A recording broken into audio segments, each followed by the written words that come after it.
Hi guys, and welcome to Nashville Meets World. We are here in the Wee Red Bar in Scotland, in Edinburgh actually.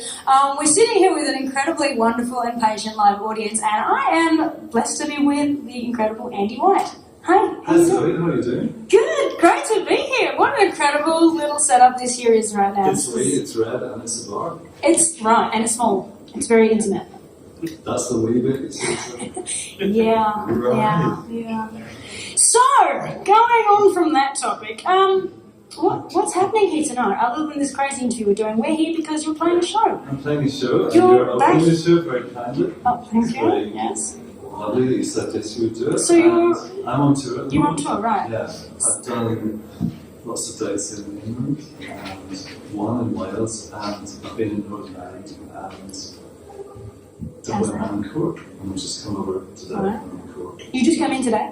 Yeah, I just arrived from Oh, brilliant. Now, hang on, because you're obviously not from Scotland. You're originally from Belfast, right? Belfast. In Northern Ireland. So how is it sort of, you said you went to Ireland. Yes. For anybody watching that doesn't know why you would have come from Ireland and then went to Ireland, where are you based now? Interesting geography. Thank you. Right. Oh, right, yeah. So Yeah. I'm in England, which is the bottom bit then. Yeah. Now we're at the top bit of Scotland. And the island on the left of Britain is the island, and that's where I've been. So it's a very short flight or boat journey. Yeah, but you're not like there anymore, are you? You're living. No, I live in Melbourne, in Australia. So why the change? Why not Ireland anymore? The beer's really good there, and the food's really good, and the music's great. What happened? It's wonderful. I've always had wonderful times in Ireland, and it's definitely still wonderful. But I was part of a group called ALT. ALT. ALT, and I was the guy. And Liam Winding from the Horace Lawrence was the guy. Tim Finn was the team. And we met in Dublin and wrote an album in Dublin and recorded it in Melbourne to studio in Melbourne. So he took us over to Melbourne, and Liam came back to Dublin. And this was your first time going to Australia at this That point? was the first time. I'd heard about it lots from Liam because we shared an apartment together. And but I didn't mean to before he came. But the Finn brothers' mum was from Cork, County Cork. Yes. So they always had a very keen sense of what it was to be Irish. They were brought up like, knowing all about Ireland, but they never had a chance to hang out there. They would only just go on tour, fly, and then leave the next day. Wow. So speaking of growing up as a kid in Ireland, Yes. kind of, I was obviously not raised in Ireland, I'm raised in Australia, but the difference for you being a kid, I think everybody's perception of being a kid raised in Ireland would be that you play on the streets and you sing songs a lot, and you know your parents probably brew their own beer because it's amazing, right? What is it really like? Is it actually like that as a kid, or is it like? I don't think my mum brewed beer. Okay, no, yes. What is it really like being a kid growing up in Ireland? Well, my granny did play the piano. Like she did play the piano. Yeah. Like she kind of raised that half of the family by playing the piano. She's the real music part, and she taught James Galway how to play the piano, and people might play. But there was a big musical part of her family. She came from the countryside of Ireland. She was the first woman from a country village to go to the Royal College in London to study piano. So we knew that, and she was a one-parent family after my mum was born. So I knew that we could. Music wasn't just like in Ireland. Music is a serious thing. It's like like in America actually. Like they do take music seriously. It's like this. You can't do this. You can't have a whole life in music. So I would have grown up in Belfast and been crazy. There was a lot of the troubles in the 70s and 80s. Were you a troublesome child, or was you like the? I never had the troubles. The troubles were like a civil war. No. Yes. Yeah. So I had a very unusual childhood because like we couldn't go downtown. You can do a lot of normal things that children would normally do. Like you couldn't go down in town just when you wanted to. People wouldn't really play and collect in the town because there was like a full-on terrorist war going on from when I was really tiny until, well, it was only actually maybe Good Friday evening, it was only Saturday, but It was really bad in the 70s and the 80s and a bit of the 90s. But, so I had a very unusual childhood where inside I had very loving families and very artistic, and we were encouraged to make as most beautiful things as possible, as many beautiful things as possible, like art or painting or writing or playing and stuff. Whereas outside the door it was not, so it was really encouraging. And I don't know how our mother, we were very lucky, we had a great upbringing, but I don't know, I mean, mothers bringing up the children when the bomb falls scares every day, it's really getting shot every other day, it's just crazy. I don't know how to do it. Amazing effort, really. Really yeah, incredible. it was phenomenal. So it's kind of funny because after the, after the Good Friday Agreement was signed, and really there is peace in our town, and then after 9/11, and then the whole world is now thinking about terrorism. I mean, we grew up with a very weird sense of it. But there were some things which really stood out. There was the punk movement in Ireland, which started in the 70s when I was a teenager. It was a big deal because music didn't just come over the radio from the Eagles from America or from England. Actually, you could hear people's voices, you could recognize on the radio, and you knew that the records they wrote, like Teenage Geeks by the Undertones and Suspect to Us by Still Fingers, were actually made by people pretty much like us, a little bit older, in the same cities, and that was really great. So when I read about the necessity for having like gender parity in music and bills, and you need to be able to see or listen to people who talk to you, people who recognize yourself in them, and you think, I can do this, like I know what it feels like, because as soon as you put music on, you thought, I can do that too, I can do that too. Yeah. Like, I don't need to be the Eagles, I can be myself and use my accent, talk about stuff that I was concerned about and express it that way, which is good. That is really cool. And I heard John Lennon sing Working Class Hero on a BBC documentary soundtrack, and he said the word fuck, and I thought, okay, this is, I don't only like the Beatles, I like that John was able to do that. Now I listen to Bob Dylan singing about political songs and punk new music from Belfast, and I kind of put all that together. That's kind of what I started off doing. And obviously your songwriting would have kind of derived from all of that history and childhood. Yeah. How much do you think that it has affected you as an adult now, sort of the way that you think and the way that you live and the way the time is now with technology having taken over so much of the world and what it wasn't then? Well, it's a stupid thing. I don't think the how the times have troubles in changed. Belfast could have happened with the technology because it was so bad. I could think that if it was more known how bad it was, that it wouldn't have been as something. It would have been really different. Like I'm not sure. I haven't thought deeply about how it would have changed, but it would have been really incredibly different. Absolutely. If people in the rest of Europe, especially in the UK, can see what it's like on the streets. Like. And what about now in comparison? I mean, you said that it's such a different time there now. What's it like? Is it just like anywhere else? Or well, is it's in chaos again because I mean the movement to United Ireland has actually just got a lot closer because of the Brexit, and it's really complicated. We're in Scotland, and it's extremely complicated. Yeah. But we'll stay on politics, I promise. Yes, absolutely. That's the thing that we grew up with politics. You have to know about politics because you literally had to know if you go down that street or that street, or because it might have been blocked off that night, so everybody watched the news. So then, actually, every street could just shut you in. Well, you'd have to know what was going on in the city that night. So, like, all I'm saying is that watching the TV news when we were kids wasn't like something you might take, that you had to do. So that was just like the way you had to do it. So it's a mixture of this mad sort of Belfast chaos, and then sort of beautiful Irish stuff, all the stuff that you talked about fun and music and poetry and artistic stuff, which I don't like, except my mum didn't make beer. Well, I'm still trying to get over that. Yeah, well, we might be able to squeeze her into doing that. Well, my granny who taught the piano was a teacher because her separate her brothers went, and a bar was blown up across the road from her, absolutely blown up. And except for the doors were blown off the store where they stored the hard liquor, and the bar owner came across and said, "Listen, we've done it. Could we put all the whiskey? It's unlocked. We put it all in your house." So for the next 2 weeks after that, on the counter, two pupils come in saying, "This is dark. Why is this full of whiskey? What is it?" I remember that. I bet she was the most popular person in that town at that point. It was actually so funny that you say that because over in Glasgow, I think it was last year, the O2 ABC got burned down. And apparently they found, obviously because we're in Scotland, the main drink that they drink here is Iron Brew.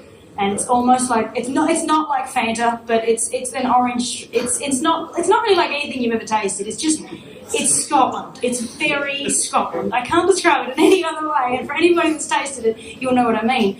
But they had this sugar tax here, obviously in the UK. The sugar tax? I don't know what sugar tax. I heard parts of it, and they've cut it. And they've cut, obviously, the amount of sugar that they can have in the Iron Brew.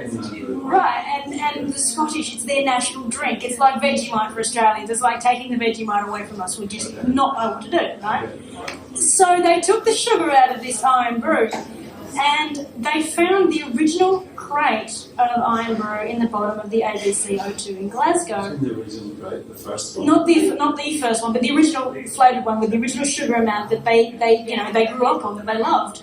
And apparently, I got told it got auctioned off and it went absolutely crazy and everybody wanted it, and it was like everyone was distraught because the building had been burnt down. But then there was this saviour of Iron Brew in the floorboards, and everyone was happy at the end of the day. Like, so the pyramid finding King Tutankhamun. Right, yeah, I mean, it should go down in the history books, I think.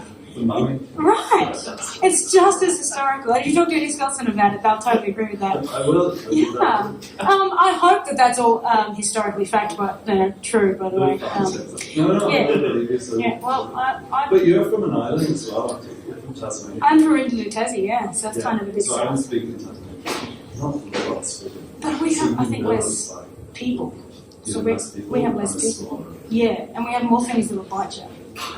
Well, I don't know, maybe there's things that probably would have they'd beat you in Ireland back in the day, but... No, St. Patrick of Ireland. Well, there is that, I mean... That's one thing the American models will do, that's fact-checked. That's fact-checked. Came across and got rid of the Spanish. See, we have the Tassie Devil, but I don't think he's done a very good job of getting rid of our critters yet. He's Somebody asked me yesterday, the Tasmanian Devil, didn't believe they were real. No kidding. Did not believe it. I suppose, I mean, most Americans tend to think that they're like the cartoon version from Looney Tunes, don't they? Yeah. They sort of spin in a circle and go off. They're cute, aren't they? They are They're cute. fierce. Until they bite you. They got that lockjaw which will lock on and then they won't let go, right? Well, I didn't Exactly. know that. No, that's fact checked. We're going to fact check facts tonight, guys, so that's really good. Songwriting for you, how does it start? Just because you've just recently done another album, right? Yeah. And you're here on tour with the album, and the album title is... The album title is Time is a Buffalo in the Art of War. Time is a Buffalo in the Art of War. Can you go, and then I know this is probably going to be a very complex answer, but can you tell me briefly, or not, the details of how that album title came to be? It's very easy because I dreamed it. You dreamed it? Yes. And I woke up in the morning and I knew that's what the album was called. Wow. And I've got around to love the album title, and I know what it says now. Time is a buffalo. Well, we can't, whatever we do. I listen to lots of things that Stephen Hawking talked about. Yeah. When he died, there's lots of things that are speeches and things. But he was just talking about the times bigger than the universe. Just go like this life because you go trying to stretch each other because time is more powerful than any of us really. So just have to have a good time to sort of later and good time. So that's kind of what it means for me. But I didn't want it to mean something. I just looked at it and that's what it was. And then I said to Sebastian, this is what I like to build a record. Were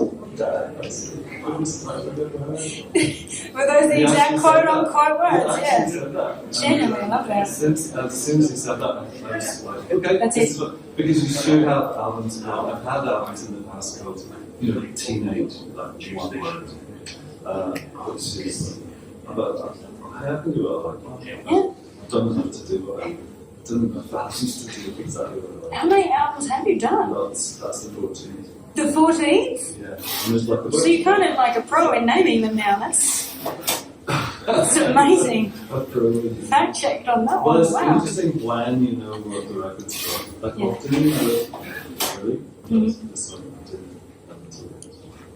didn't know. So how many tracks have you got on this album? This has got 9 tracks, but 9 they're tracks. really long. Okay. When you say really long, are they like Alice's Restaurant, like 25 minutes? But Or quite that long. But the Kinda one like- before I made it to be a final record, and maybe like my first record, which Okay. was like an absolute, I was going to lay names, and it's something exact on to decide each of the songs. I know when you have to make final records, you have to make them 21 minutes aside. So like one exact length. The A side was like this, and the B side is great discipline. So my first record's for right on. That's the way it was done. And I just made the Guilty and Innocent, which is it was I just wrote it and made it recorded like I did my other records. And this one, I just thought, okay, I've done that one. I've done that really disciplined thing. And this one, Seb came over and we started to jam chord sequences. I listened to some tracks which really inspired me by War on Drugs. I really like it. And I like the way they. It wasn't just that I wanted to sound like that particularly. I wanted to have the freedom of writing songs. Really, to have the time to stretch out. And they start off, and they don't always end up the songs where they start off. And that's kind of what take I your like. listener on an adventure with you, don't you? Yeah, I liked to work with my project on this really unique and song called Pure Comedy. That's really great. He's really good. And again, it's not as much the bravery of doing a really long song as because I used to do that. And there's a record of Black Hero which has got songs which are 8 or 9 minutes because that's what they have that amount of stuff in it to say that they've got content. If you've got content, either musical or lyrical or maybe that thing, of course it's not long. It's not long to have 8 or 9 minutes, but sometimes the discipline for writing 3 minute songs is quite about it as well, because that's the fun thing. Yeah. Because that's when you want to do a chord or something. Well, we're going to have to kind of slowly wrap up here, but I'm going to have to ask you one more really question. quick. So you were wondering if you had not to talk about I did mention though that when we get an Australian and an Irish person in the room, we're going to be. It's just going to. We keep talking for ages, I think. Yes. One more question for you before we wrap up and get on to the actual show that everybody's so patiently waiting for. What would you say to date has been the most substantial thing that has stood out in your mind that you've gone, you know what, this is why I did music and this is what it's all about? That's interesting. And substantial. Yeah. The thing that stuck out in that you've gone, I've done it. I did the right thing. Has there been one thing in particular? Apart from the body of work, it's grows, and that's what I was wanting to do. If you think of one actual appearance, I remember, I was thinking about the other day because somebody told me that she'd been in London on 7/7 when like a lot of bombs went off. And I remember that afternoon I was emceeing, like arranging the finale of the War Mad Festival outside Reading, where we had bands from all over the world, and I had to arrange for them to play together in twos, and like a relay, like a Birmingham reggae band who were all called Steve. Every single one was called Steve. That wasn't confusing, I bet. An Indian band that would play together, and then the Steves would all leave, and then the Indian band would leave. They would play with like an American slide guitar player, like and go on like a relay like that. Yeah. And I remember there was this serious band of Pakistani musicians who were all Muslim who never played with anybody else. It was just part of their religion, but they did not they just didn't play with other musicians. It was totally their right to. But that day we said that they wanted to play with everybody that day. And I remember introducing that and playing with them, and just thought the music has got that I was dreaming of this power that music has for good. And I remember thinking, okay, that is substantial, that was fantastic, because it was a very serious day, which kind of challenged with And another ongoing pleasure is to play with Sebastian myself, because That that's is the pretty hardest cool. thing ever. That I is can't believe that I turned around and said Spangler. He's on the new That is record as cool. well. Okay. Oh. Guys, you have to make sure that you go and pick up one of Andy's new records, What's which is it called again? You go first. So you'll have like a creative. The You have Time Buffalo. There's art, and there's buffalo, and there's time, and there's thee.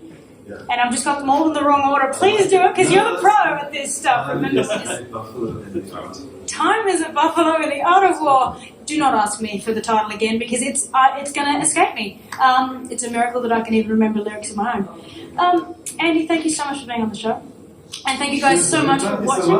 And so this goes out in Nashville? So? this goes out all through Nashville and through Australia and Canada and the worldwide. So you guys watching at home have been with us here in Scotland, and you guys in the audience have been with us here in Nashville. So thank you guys so much for watching. Thanks for this. And we'll see you guys in the next episode.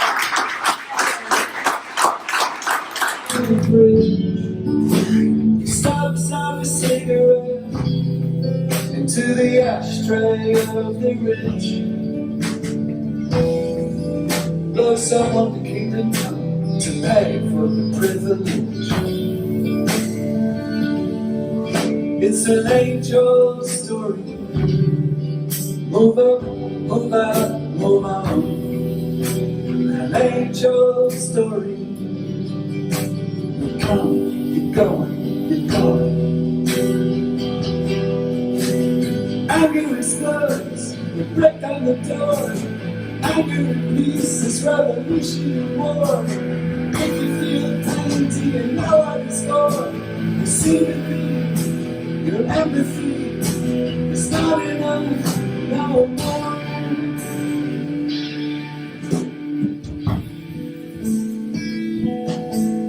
It's an age-old story. Move up, move out, move on. Age-old story. You come, you go, you go. An age-old story. Moving up, moving up, moving up. An age-old story. Can't you see where it's coming from?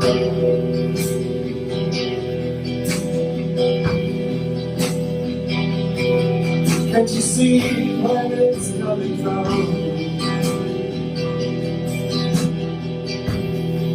Can't you see where it's coming from?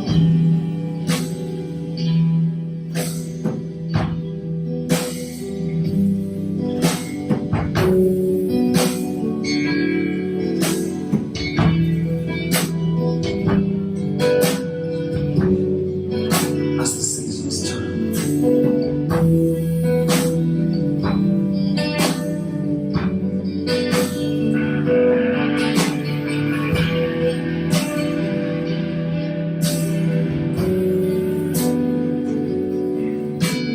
yesterday was the last day of summer. No more sitting on the steps with you. The fires that turn the hillsides green to ochre, and the yellow moon is fading out of view. If you don't know by now, if you don't know by now, you'll never know it. If you don't know by now, if you don't know by now,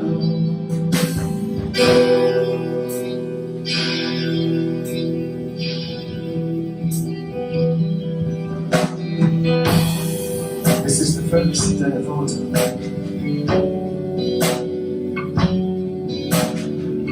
The wind has changed and the trees don't look the same.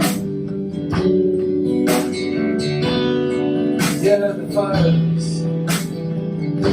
have swallowed up the green, turned into ochre.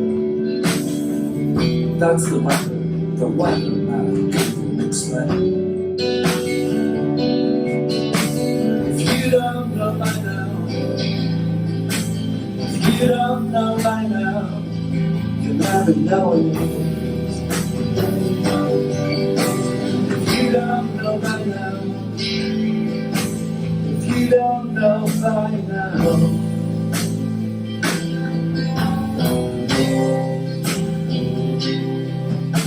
you'll never understand it. Nothing ever turns out like we planned it.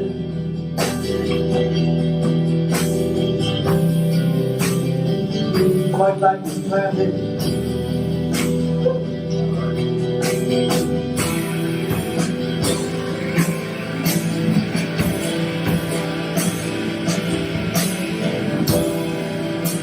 We'll never understand it.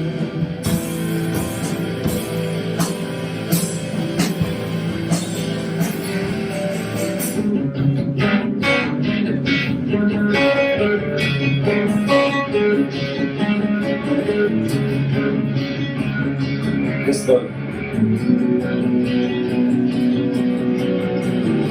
Friday night. Ah, this is Friday night. It's the time to Buffalo. So I hope it might have been on this Friday night.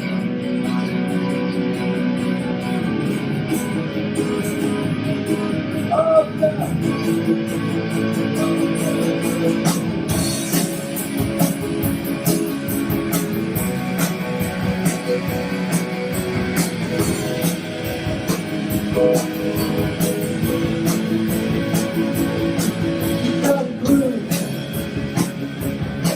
Friday night,